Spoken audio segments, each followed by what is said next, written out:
కోండి బిడలారా, అద్దె ఇళ్లలో నువ్వు ఉండటం కాదు, నువ్వు అనేక మందికి అద్దెకి ఇచ్చే ఇంటిని నువ్వు కలిగి ఉండాలి.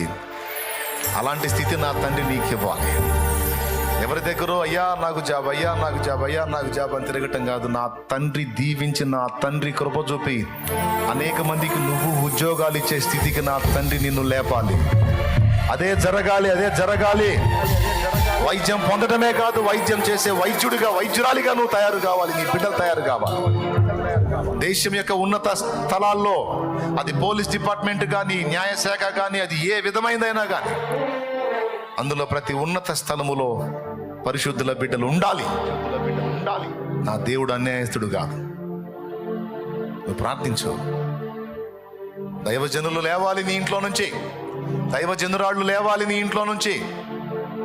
గొప్ప వ్యక్తులు, సమాజానికి మేలుకరమైన వ్యక్తులు, ప్రాణాలను నిలబెట్టే వ్యక్తులు, జీవితాలను కట్టే వ్యక్తులు, సమాజానికి మేలుకరమైన వ్యక్తులు నీ ఇంట్లో నుంచి లేవాలి.